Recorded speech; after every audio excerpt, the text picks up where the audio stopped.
नैवेद्य आहे. नैवेद्य सजावट श्री पाटकर सर आणि त्यांची टीम सादर करीत आहोत गीत रामायण.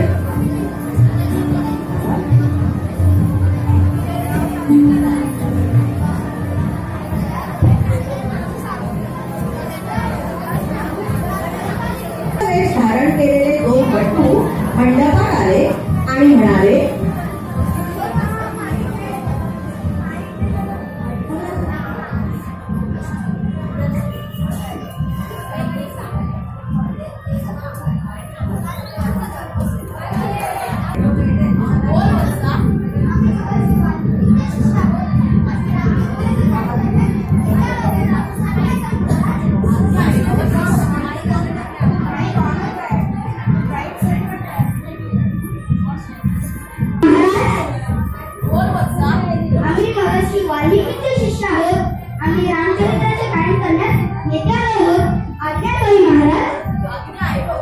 श्री रामांना माहित नव्हते की आपल्या समोर आपल्या चरित्राचं गायन करणारे हे बटू आपलेच पुत्र आहेत. श्री रामांच्या यज्ञ मंडपात प्राणांच्या सर्व शक्ती करणांच्या ठाई एक बटू श्रोतेजन ऐकत होते.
शरणी नदीतीरी बसलेल्या व प्रत्यक्ष मनोनी निर्मिलेल्या अयोध्या नगरीत इक्ष्वाकू वंशातील महाराज दशरथ राज्य करीत होते. सर्व प्रजा अत्यंत सुखी समाधानी लक्ष होता. सर्व प्रजेचे तो पित्याप्रमाणे पालन करीत होता. अशा दशरथ राजाची अयोध्या नगरी स्वर्गापेक्षाही सुंदर आणि वैभव संपन्न होती. महाराज दशरथांना कौसल्या, सुमित्रा व कैकेयी अशा 3 राण्या होत्या. त्या अत्यंत रूपवान व गुणवान होत्या. सर्व सुखे पायाशी हात जोडून उभी असूनही दशरथाच्या संसार वेलीवर अपत्य रूपी फूल उमललेले नव्हते. अयोध्येच्या प्रजेलाही एवढी एकच चिंता होती. त्यामुळे कुलवी वसिष्ठांनी दशरथ महाराजांना सुचविले, आपण आपला राजधर्म योग्य प्रकारे पाळत आहातच. आपण पुत्रप्राप्तीसाठी पुत्र कामेष्ठी यज्ञ करावा. त्यासाठी ऋष्यशृंग ऋषीही आपणास मार्गदर्शन करतील. आहे आपली आज्ञा गुरुवर्य.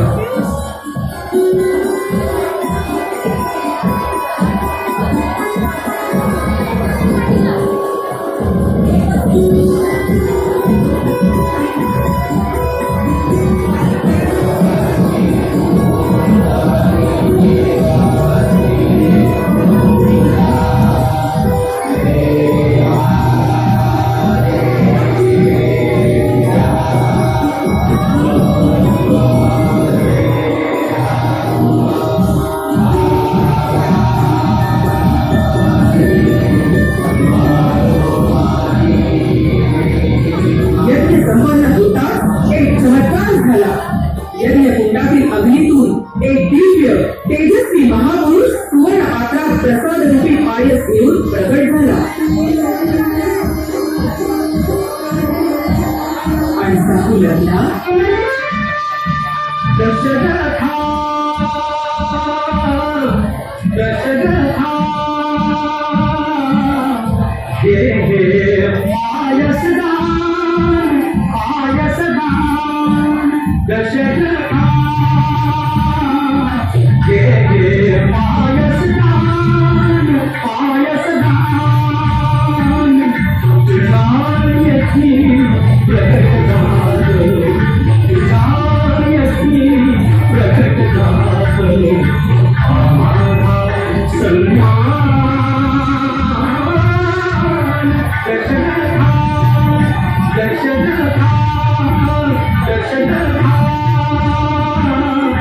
हे हे पायसदान, पायसदान. दशरथा.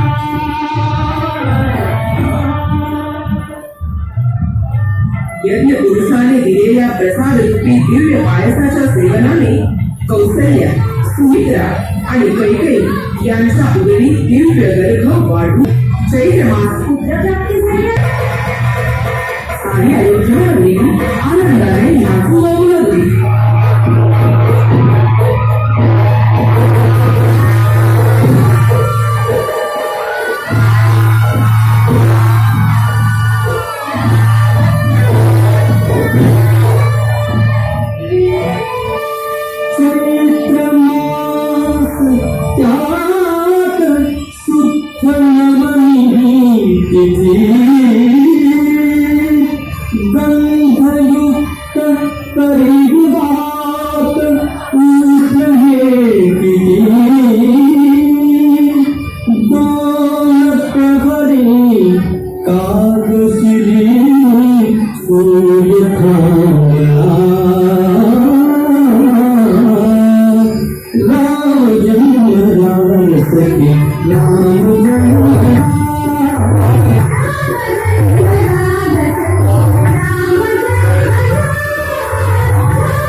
करण्यासाठी आम्ही ऋषीगणांनी यज्ञ आरंभिला आहे.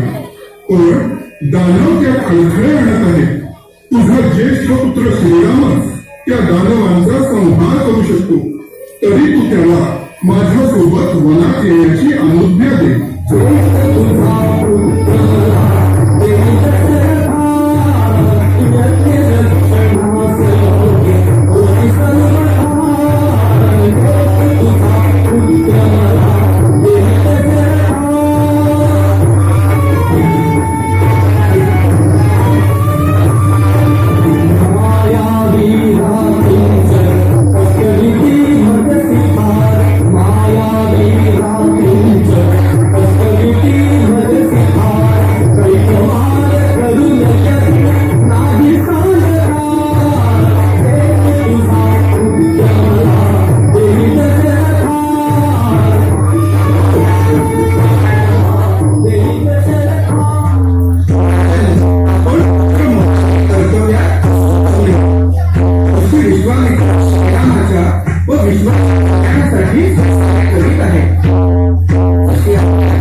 त्यांचे मंत्रजप शिकविले.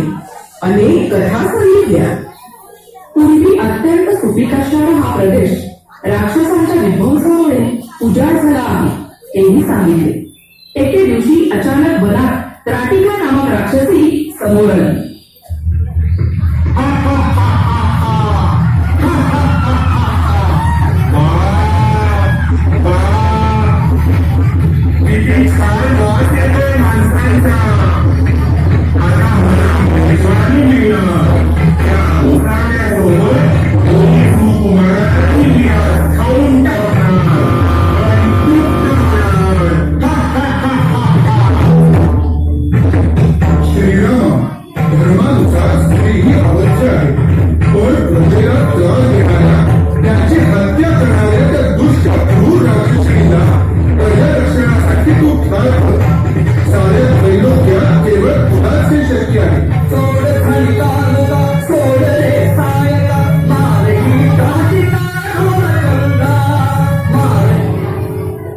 गुरुदेव, आपली आज्ञा मला प्रमाण आहे.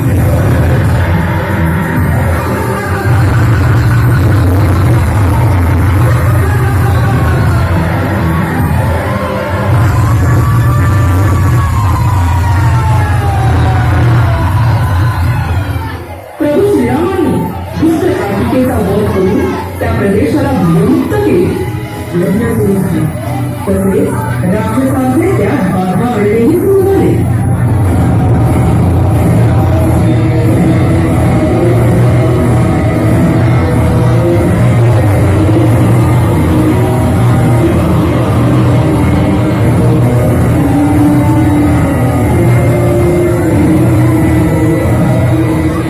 राम लक्ष्मणांनी मारी व सुबाहू या दुष्ट राक्षसांपासून यज्ञाचे रक्षण केले. सुबाहू मृत्यू पावला तर मारी राक्षस पळून गेला. यज्ञ यथासाम यथाविधी पार पडला.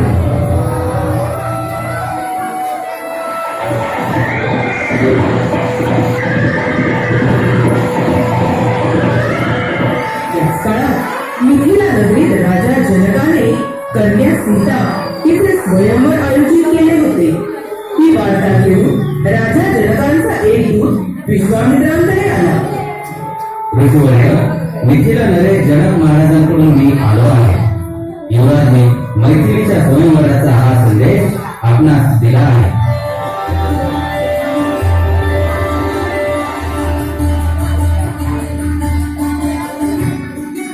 ऋषी विश्वामित्र राम लक्ष्मणासह मिथिलेस निघाले. मार्गात गंगा भागीरथीच्या तीरावरून जाताना गौतम ऋषींचे पूर्वी वास्तव्य असलेला आश्रम लागला. दादा, ही केवढी मोठी शिळा अशी मार्गातच पडली. श्रीरामा, युगानुयुगे ही शिळा तुझी वाट पाहत आहे. तिला पदस्पर्श करून गौतम ऋषींच्या पत्नीला म्हणजेच अहल्येला शापमुक्त कर, तिचा उद्धार कर. जशी आपली आज्ञा मध्ये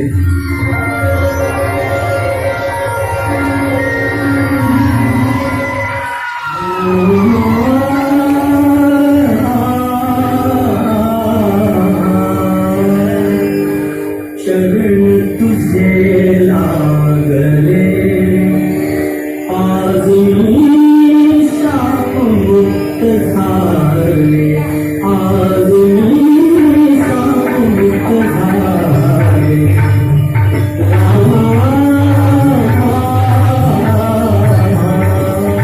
शरण तुझे लागले आज मी शापमुक्त झाले आज मी शापमुक्त झाले.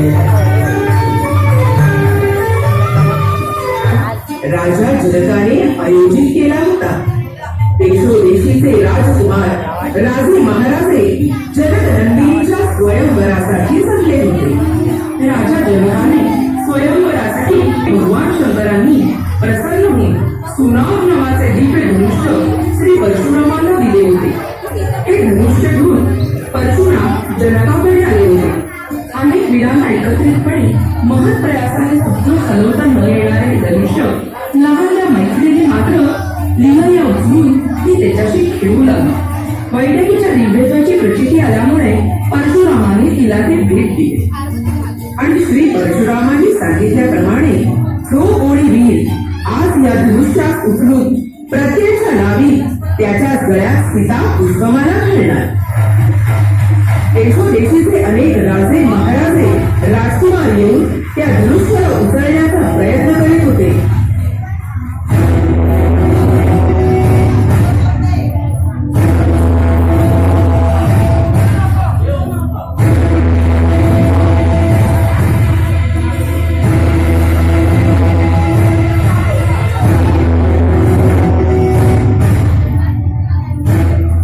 पण ते धनुष्य तसुवरही हलत नव्हते. उपस्थित सर्व वीरांमध्ये असा एकही वीर नाही जो या धनुष्याला प्रत्यंच लावू शकेल. मी लंकेश रावण साऱ्या त्रैलोक्यावर अधिराज्य गाजवू शकतो. मी इथं असताना आपणाची चिंता का करावी.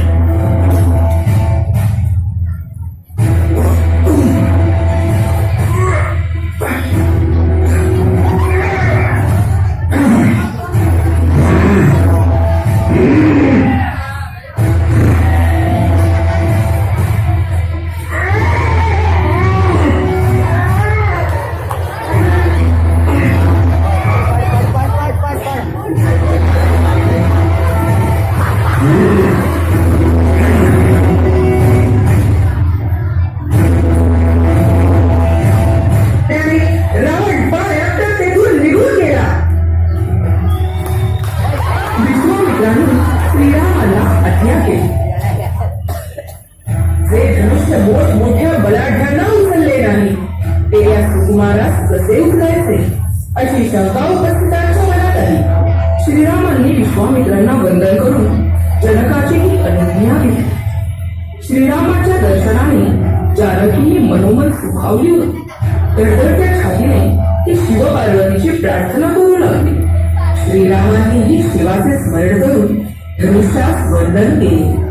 काय घडणार या उत्सुकतेपोटी सारा दरबार श्वास रोखून ते दृश्य पाहत होता.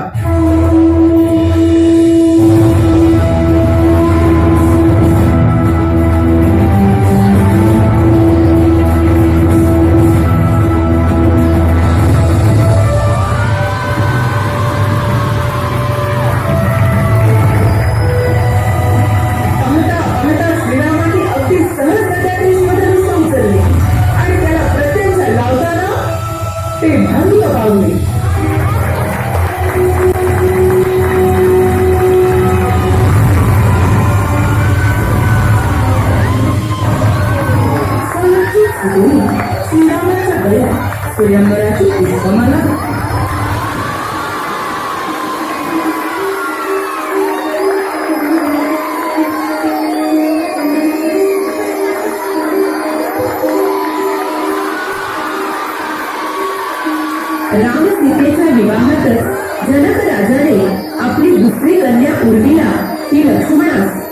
कुशलध्वज या आपल्या कनिष्ठ बंधूच्या 2 कन्या मांडवी भरतास तर श्रुतकीर्ती शत्रुघ्नास अर्पण केली. अयोध्येहून महाराज दशरथही आपल्या सर्व परिवारासोबत हा आनंद सोहळा पाहण्यास आले. 4ही विवाह मोठ्या थाटामाटात संपन्न झाले.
आपल्या 4ही मुलासोबत अयोध्येत महाराजा दशरथांची 12 वर्षे मोठ्या सुखासमाधानात गेली. त्यानंतर मात्र त्यांना वानप्रस्थाश्रमाचे वेध लागू लागले. वयाने, अनुभवाने, ज्ञानाने व पराक्रमाने ज्येष्ठ असणाऱ्या श्रीरामास राज्याभिषेक करावा असे सर्वांनी ठरले.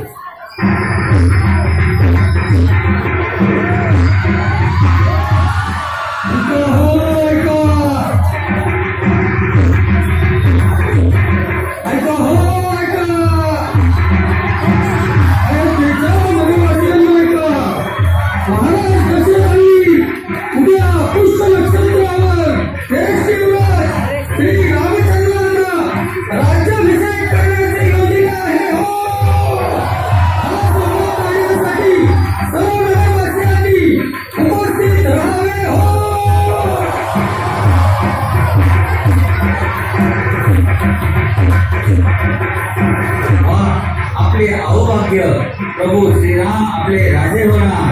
जय श्रीराम अयोध्येपती होणार. धन्य आपण सारे अयोध्यावासी, धन्य आपली अयोध्या नगरी.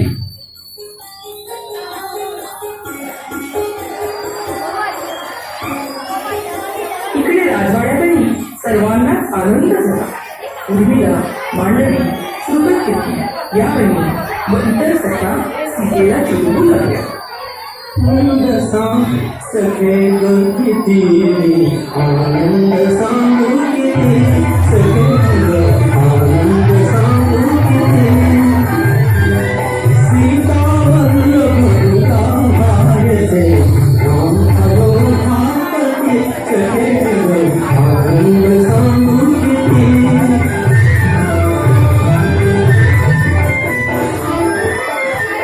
सिंहासन श्री राघव बसला, मामाही तू बसली सीता. सिंहासन श्री राघव बसला, मामाही तू बसली सीता. जरा गरिता, जरा लज्जिता, जरा गरिता, जरा लज्जिता. राजभूषणा भूषणी रवी, कमनीय तव आकृती सदैव आनंद सांगू किती.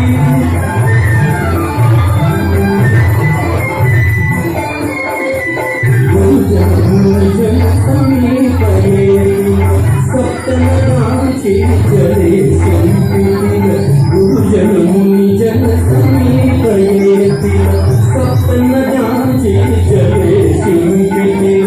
उभय प्रेमग कृतार्थ होतील, उभय प्रेमग कृतार्थ होतील. मेघा गुणगिरी उच्चवाणी, झडपी लगे नौदती सदैव आनंद सांगू किती.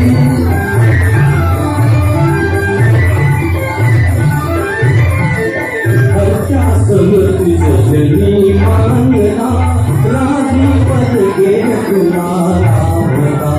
हर्षा समृद्धी जनी मांगता, राजी पद घे तुला लाभता. उच्चाविनु तू ओसिल माता, उच्चाविनु तू ओसिल माता. अखिल प्रजेच्या मातृपदाची, तुझ कडे स्वीकृती सदैव आनंद सांगू किती. सदैव आनंद सांगू किती.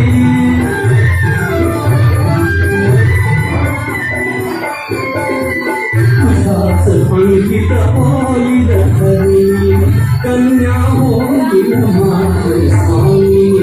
तुझाच अंकित होईल खरी, कन्या होईल मात्र स्वामी. भाग्य होईले असले कोणी, भाग्य होईले असले कोणी. हरा पुराणी बहरणारी, सदा पाऊली किती सदैव आनंद सांगू किती. नगरवासियांप्रमाणेच कैकेयीलाही आनंद वाटत झाला. तिचा मुलगा भरत त्यावेळी शत्रुघ्नासोबत आजोळी गेला होता. राम राजा होणार म्हणून कैकेयी सुद्धा आनंदात होती. पण तिची कुबडी दासी मंथरा मात्र फारच अस्वस्थ झाली. कैकेयीवर लहानपणापासूनच तिचा फार प्रभाव होता. ती कैकेयीकडे येऊन म्हणाली, आपल्या दुर्भाग्याचा आनंदोत्सव साजरा करत आहेस का तू? मंथरे, हे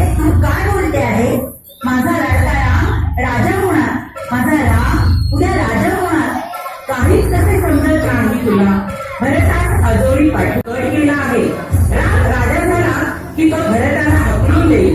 तू सर्वात सुंदर दशरथाची लाडकी राणी. पण उद्या तुझी सवय कौशल्या राजमाता झाली की तुला तिची दासी करेल. तुला तिच्या पुढे हात जोडून उभे राहावे लागेल.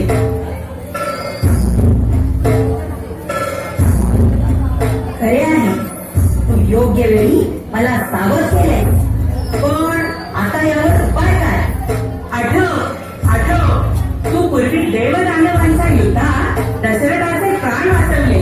त्यावेळेचे 2 वर मागणे अजून बाकी आहे.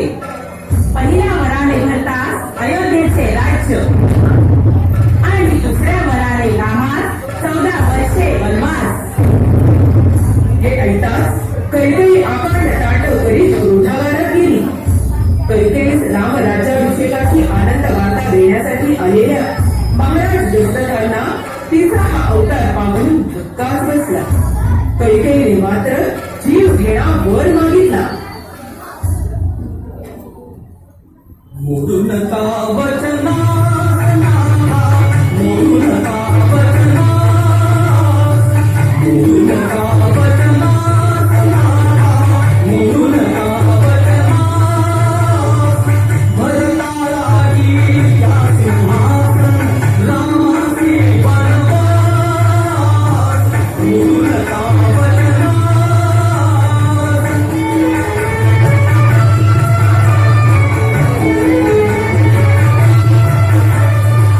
नलगे सांगन नको कळवळा, शब्द दिले ते आविर्भाव.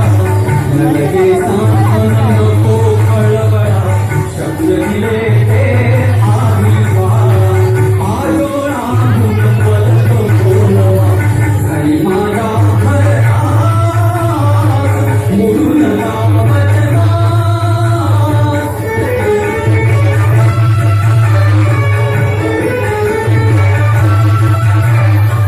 एक बनावे या मजमानन, भरतासाठी एक सिंहासन. एक बनावे मजमानन, भरतासाठी एक सिंहासन. तुझ्या बनावे 14 वर्षे रामाला वनवास. मोडू नका वचना.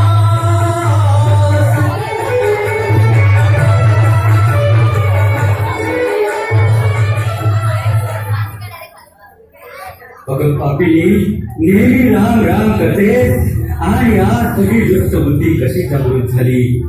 हवे तर तू माझे प्राण घे, पण असे वाहू नकोस. रामाला वनवासात पाठवू नकोस. पण दशरथाची ही विनवणी कैकेयीच्या कानी पोचतच नव्हती. दुष्ट मथरेने मात्र रामापर्यंत हा निरोप केव्हाच पोचवला होता.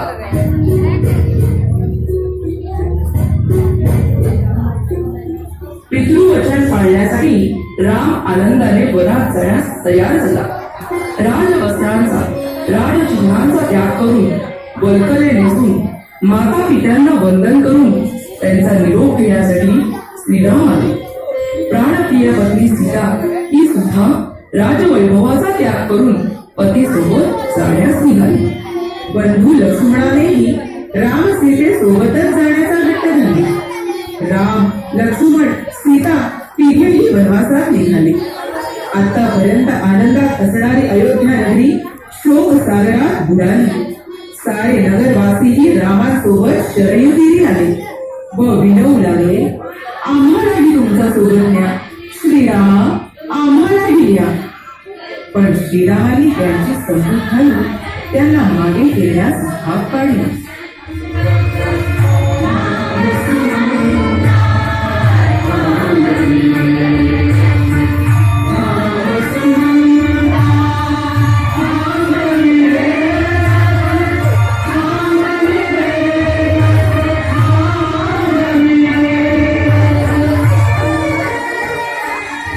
त्या रात्री अयोध्येत कुठल्याही घरी दिवे लागले नाही की एकही चूल पेटली नाही.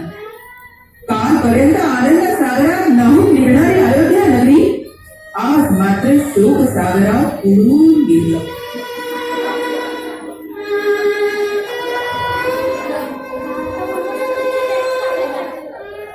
अयोध्येच्या वेशी बाहेर आल्यावर अयोध्या नगरीस मनपूर्वक वंदन करून प्रभू श्रीराम पुढील मार्ग आक्रमत शृंगारवीरपुरास आले.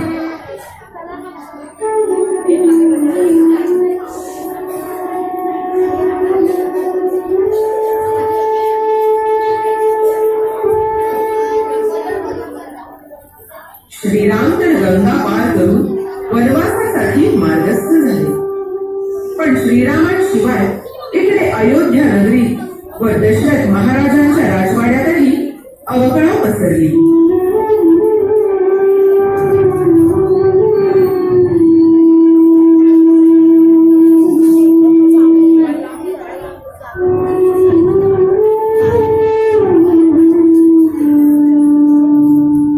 राम राम माझा श्रीराम कुठे आहे?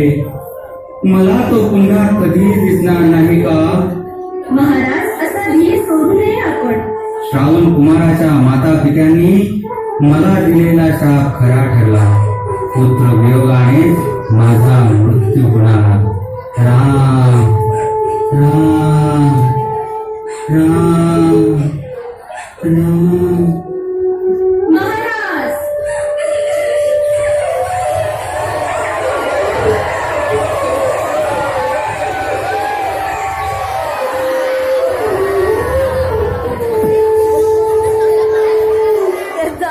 अजून आम्ही परत आलेला भारतात सारा प्रकार कळाल्यावर कैकई मातेचा अतिशय राग आला. ज्येष्ठ बंधू श्रीरामाशिवाय अयोध्या ही कल्पनाच त्याला सहन झाली नाही. भरत, माझा भरत, तू आता अयोध्येचा सम्राट होणार आहेस. तू माता नसून वैरी आहेस. तुझ्या स्वार्थी बुद्धीमुळेच अयोध्येची अशी वाताहत झाली.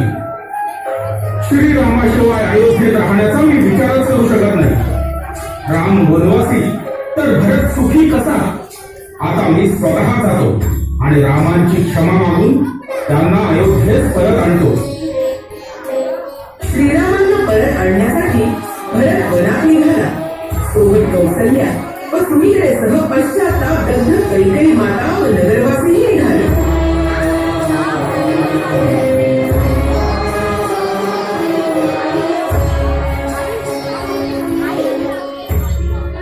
दादा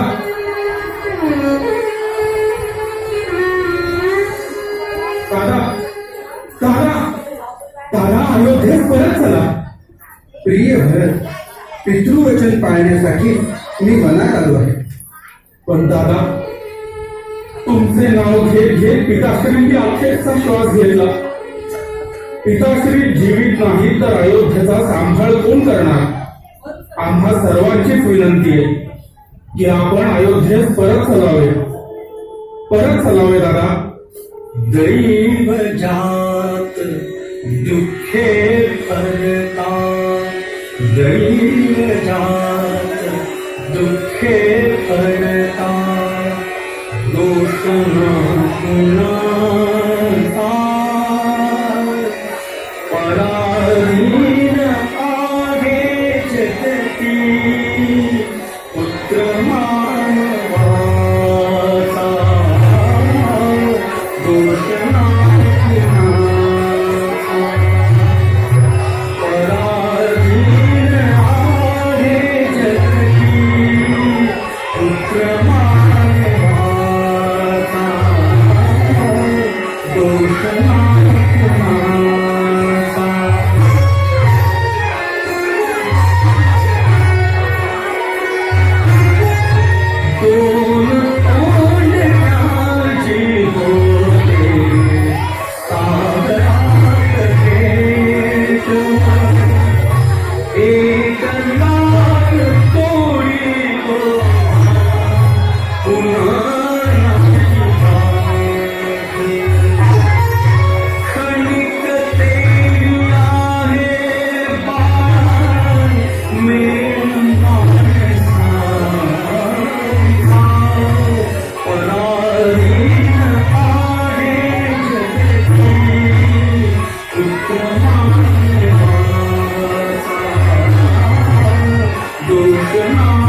करेन. तुमचे हे राज्य मी ठेव म्हणून सांभाळेन. मीही तुमच्याप्रमाणे जटावल्कले धारण करून कंदमुळे खाऊनच राहीन. ज्या दिवशी 14 वर्षे पूर्ण होती त्या दिवशी अयोध्येत तुमचं दर्शन झाले नाही तर मी अगदी प्रवेश करेन.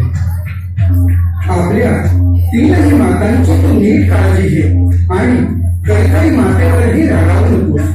नगरवासियांचा नीट सांभाळ.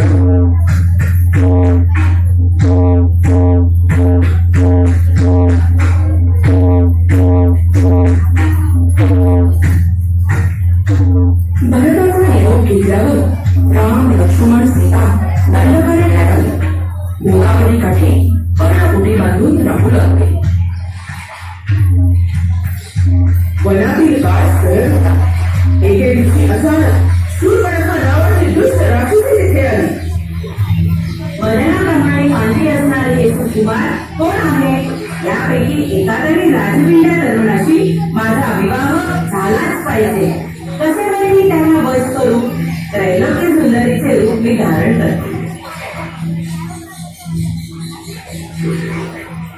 हे सुकुमारा, तू माझ्याशी विवाह कर आणि माझा हो. देवी, आपण कोण आहात हे मला ठाऊक नाही, परंतु माझा विवाह झाला असून मी एक पत्नीव्रत धारण केलेले आहे. माझी भार्या सीता मला प्राणापेक्षाही प्रिय आहे. कुमारा, तू तर त्याच्यापेक्षाही सुंदर आहे. तू माझ्यासारख्या सुंदरीचा पती होऊ शकतो.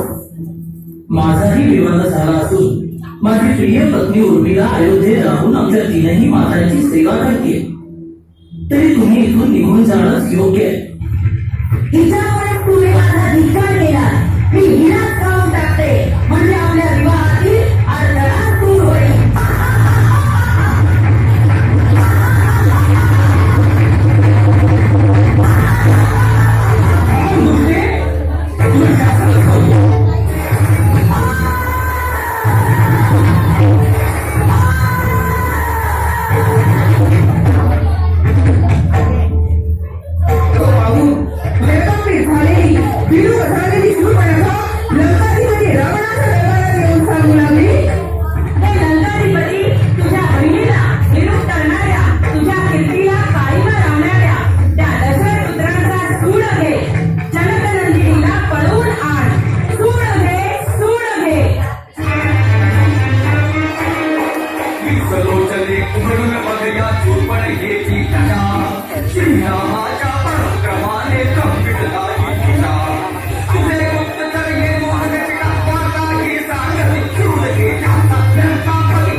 सांगितले खरे, पण हे हवे कसे? कारण राम लक्ष्मणाच्या पराक्रमाने दंडकारण्यात वावरणाऱ्या अनेक राक्षसांना यापूर्वीच पळवून लावले होते. खरदूषणादी राक्षसांचा दशरथ पुत्रांनी याआधीच पराभव केला होता. तेव्हा या साऱ्याचा सूड घेण्यासाठी असुराधिपती रावणाने कपट करण्याचे योजिले. रावणाच्या आज्ञेवरून मारीच राक्षसाने सुवर्ण मृगाचे रूप घेतले व वनात सीता पर्णकुटी जवळ वेलीवरील फुले तोडत असताना तिला तो भुरभू लागला. त्या मायावी हरिणाचे मोहक रूप पाहून भूमिकन्या सीतेलाही त्याचा मोह झाला व तिने रामाकडे हट्ट धरला. तोडिता फुले सहज पाहिला, तोडिता फुले सहज पाहिला, पाणिया को हरिणायो पाणिया को हरिणायो.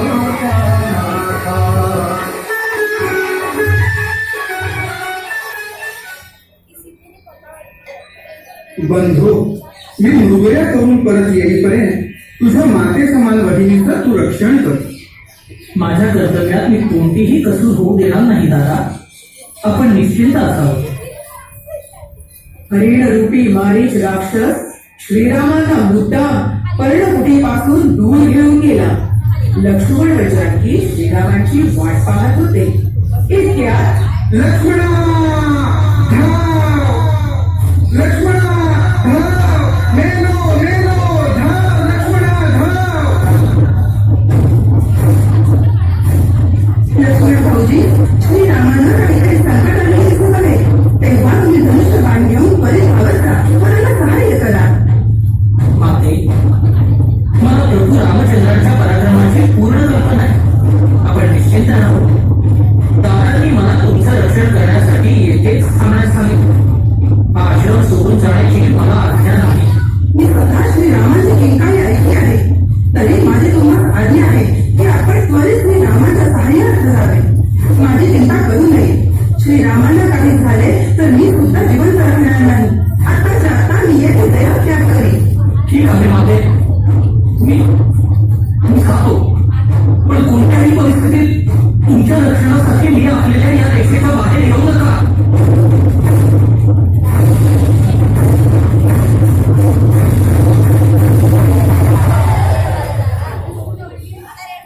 मायावी रावण साधू वेशात सीतेच्या दारात आला खरा, पण लक्ष्मणाने आखलेली रेषा काही त्याला ओलांडता येईना. त्या रेषेतून ज्वाळा येऊ लागल्या. नाईलाजाने तो तेथेच थांबला. ओम भवती भिक्षा देहि. ओम भवती भिक्षा देहि. ओम भवती भिक्षा देहि. ओम भवती भिक्षा देहि. साधूला भिक्षा घालण्यासाठी जानकी पर्णकुटीच्या बाहेर आली घरी, पण रेषा ओलांडून काही पुढे येईना. अतिथीला भिक्षा घाल. आपणच पुढे येऊन भिक्षेचा स्वीकार करावा. मी ही रेषा ओलांडू शकत नाही. तू जर या रेषेच्या बाहेर येऊन भिक्षा घातली नाहीस तर मी इथंच देहत्याग करीन. ब्रह्महत्येचे पातक तुझ्या माती लागेल. हे ऐकताच आपल्या दारातून कोणीही अतिथी विमुख जाऊ नये या धर्मासाठी सीतेने रेषा ओलांडली आणि तितक्यात रावणाने मूळ रूप प्रकट केले.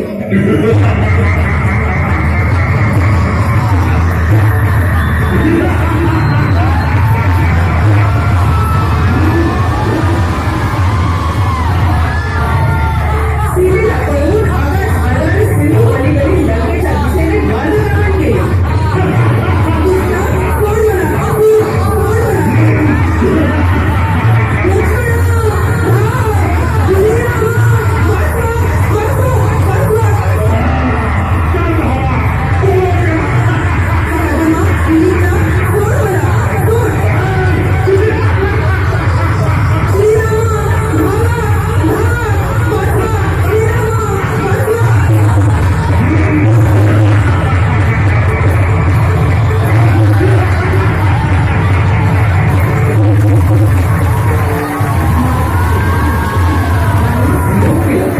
त्याच्याशी सामना केला.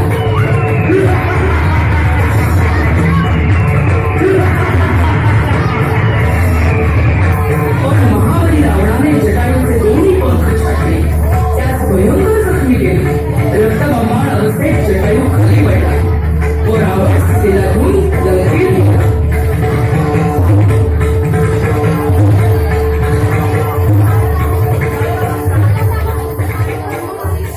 इकडे आश्रमात परत आलेले राम व लक्ष्मण सीतेला शोधू लागले. सीते सीते कुठे आहेस तू? वहिनी वहिनी कुठे आहात तुम्ही? सीतेला शोधता शोधता तिने काढून टाकलेल्या तिच्या आभूषणाचा माग घेत ते दक्षिण दिशेला चालत राहिले. मार्गात शबरी नावाची एक वृद्ध भिल्ल स्त्री प्रभू रामचंद्रांच्या भेटीची वाट पाहत होती. तिच्या प्रेमाचा व अगत्याचा राम लक्ष्मणांनी स्वीकार केला व तिची पुष्टी बोरेही आनंदाने भक्षण केली. श्री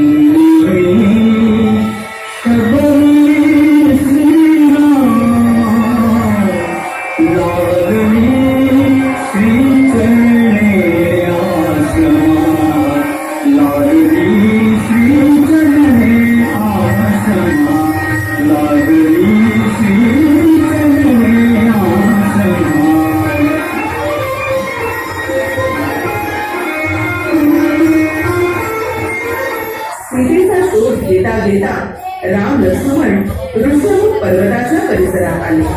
तेथे नल, नील, जांबुवंत, सुग्रीव व मारुती या 5 वानर श्रेष्ठांशी त्यांची भेट झाली.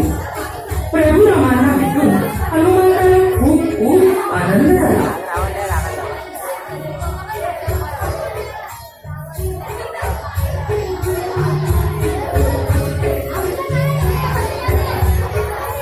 सीतेला शोधत शोधत नल, नील, जांबुवंत, वानर युवराज अंगदासह हनुमान हे सारे समुद्र तीरापर्यंत येऊन पोहोचले. जय श्रीराम. सीतामाईंना शोधून काढू तर प्रभू श्रीरामांना तोंड दाखवू अशी आपण प्रतिज्ञा केली आहे. पण समोर हा अथांग सागर पसरलाय. आता शोध कुठे आहे? अथांग सिंधूला ओलांडून त्यांचे जलविस्तार केलं.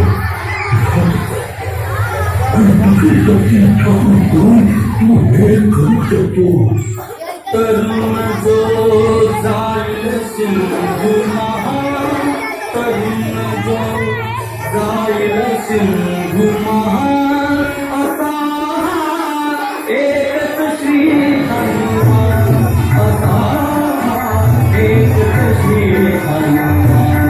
तरुण जो जाईल सिंधू महान, तरुण जो जाईल सिंधू महान, असा एकच श्री हनुमान, असा एकच श्री हनुमान.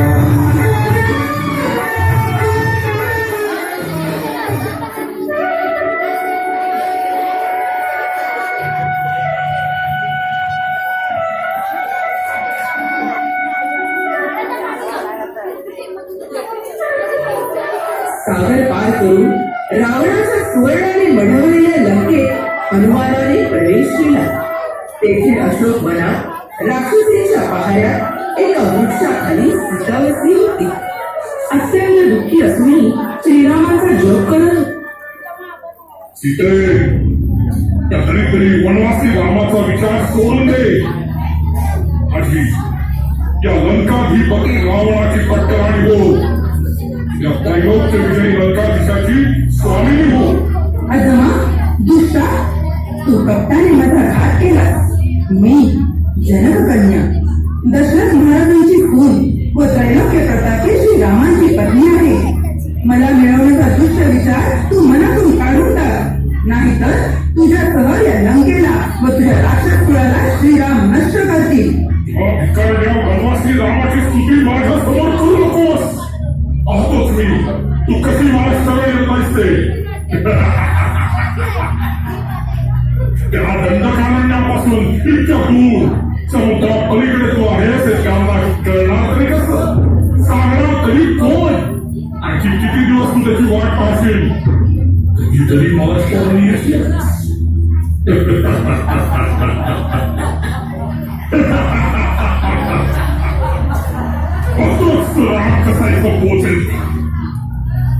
रागाने पाय आपटत रावण तिथून निघून गेला आणि सीता रडू लागली. हनुमानाने सूक्ष्म रूपात हा प्रसंग पाहिला होता. त्यावर आपण शोध घेत असलेली माता सीता येथेच आहे याबद्दल त्याची खात्री पटली. सर्व पहारेकरी राक्षसीने झोपी गेल्यावर त्याने श्रीरामांची खूण असलेली मुद्रिका सीतेसमोर टाकली आणि तिच्या समोर हात जोडून म्हणाला, जय श्रीराम, जय श्रीराम. मी श्रीरामांचा दूत हनुमान.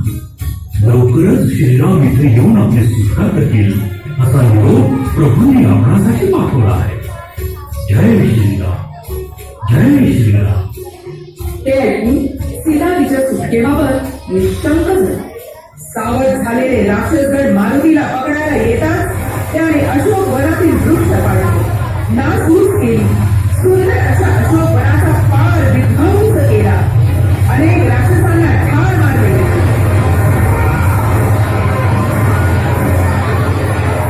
रावणाने शिक्षा म्हणून हनुमानाच्या शेतीला आग लावण्याची आज्ञा दिली, पण मारुतीने योग शक्तीने त्याचे शेतू इतके लांब केले की त्याला चिंध्या गुंडाळता राक्षसांची दमसाक झाली.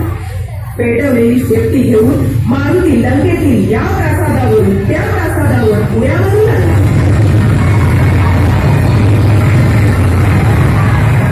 रावणाचा रामभक्त बंधू विभीषण याचे घर सोडून लंकेतील इतर सर्व घरांना आग लागली.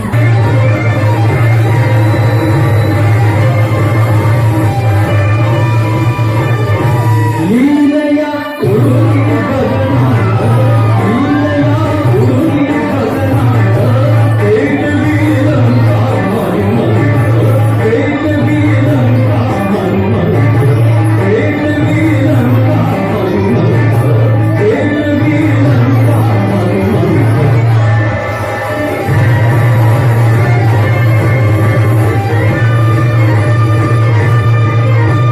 नगाकार घन दिसे मारुती, दिसे परी ते तुच्छ भावनी.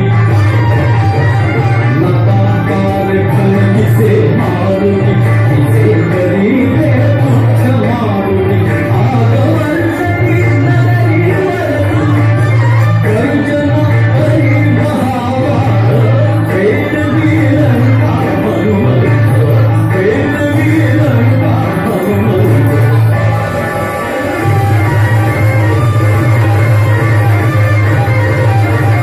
या शिखराहून या देहावर चंदुक साधे पुढे करीवर. या शिखराहून या देहावर चंदुक साधे पुढे करीवर. शिरे गव्हाची उच्च भयंकर, चालला नगर चेतवीर, पेटवी लंका मनमंत, पेटवी लंका मनमंत.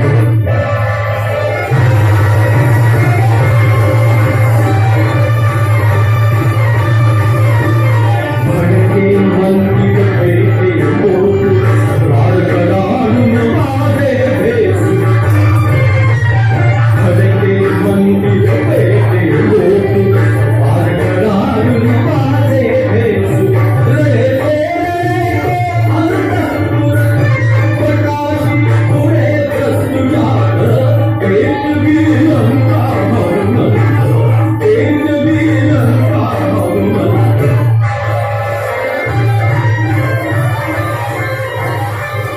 लंकेतून परत आलेल्या हनुमंताने राम लक्ष्मणांना सीतेची अवस्था सांगितली. हनुमंताचे शौर्य, धैर्य, पराक्रम व स्वामीभक्ती पाहून श्रीराम भारावून गेले. वानर राज सुग्रीवाच्या मदतीने वानर सेना लंकेला जाण्यास सज्ज झाली. सर्वजण समुद्र तीरी आले. त्याच वेळी संतापलेल्या रावणाने हद्दपार केलेल्या विभीषणही श्रीरामांनाही विश्वकर्म्याचा पुत्र असणारा नील हा वानर सेनेत येताच त्याच्या मार्गदर्शनाखाली समुद्रावर सेतुबंधनाचे कार्य सुरू होते. हे दुर्गुण कोण समुद्राच्या तळाशी जाणार? अशानं लंकेपर्यंत जाण्यासाठी सेतू कसा तयार होणार? जय श्रीराम, जय श्रीराम. प्रभू श्रीरामांचे आशीर्वाद घेऊनच आपण सेतू बंधनाला सुरुवात करू आणि दगडांवरही श्रीरामांचे नाव करू. जय श्रीराम, जय श्रीराम. छोट्याशा काळुकेने आपल्या शेतीने सेतूवर वाळू पडण्यास मदत केली. प्रभू रामचंद्रांनी मायावी तिच्या पाठीवरून भाग फिरवला.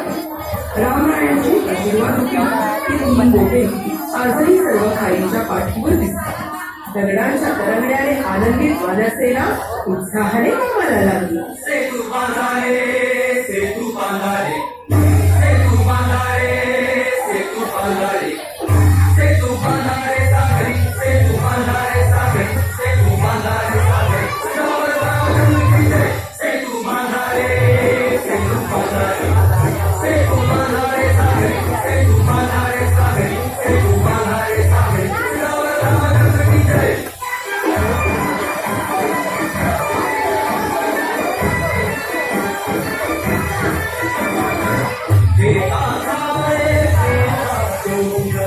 Vicky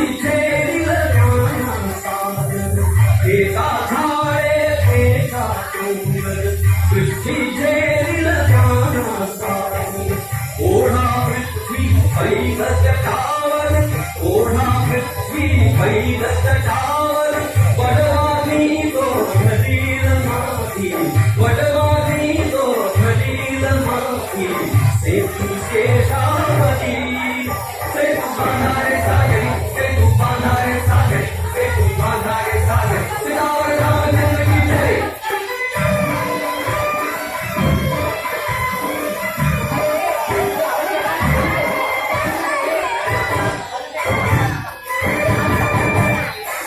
गर्जा गर्जा हे मान रघुपति राघवपति रघुपति राघवपति पावन रघुपति राघवपति पावन गर्जा गर्जा हे मान रघुपति राघवपति पावन जय लंकारी चांद की जीवन जय लंकारी चांद की जीवन सुखादी खटुला सुखादी खटुला उडीच्या भेटी ते तुम्हारे सागर ते तुम्हारे सागर ते तुम्हारे सागर राम रामचंद्र की जय वानरसेना लंकेत दाखल झाली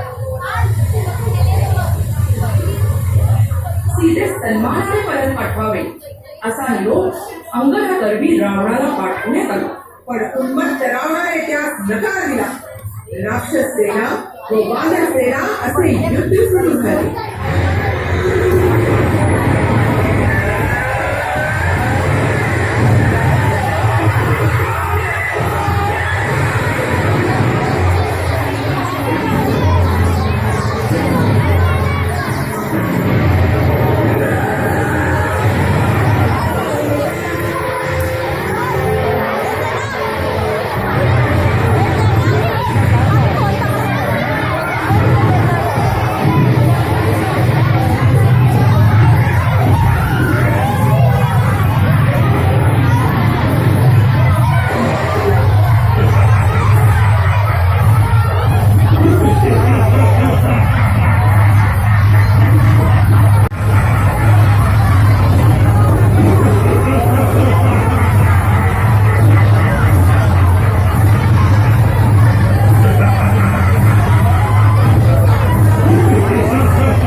देवगणांनी रामचंद्रास सहाय्य केले. आकाशातून देवगणही श्रीरामांच्या विजयासाठी शुभचिंतन करीत होते.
झाली सती जानकीची, स्वामिनी निरंतर माझी सुताही क्षमेची, असे म्हणून प्रभू श्रीरामाने जानकीचा परत स्वीकार केला आणि रामसेनेत आनंदी आनंद झाला.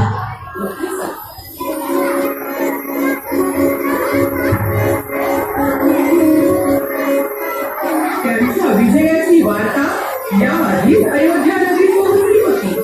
पुढ्या तोरणे उभारून मंगल वाटे वाजवून अयोध्यावासियांनी श्रीरामांचे स्वागत केले. रामरायांना मंगल राज्याभिषेक करण्यात आला.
हे जे वर्ष आहे आधुनिक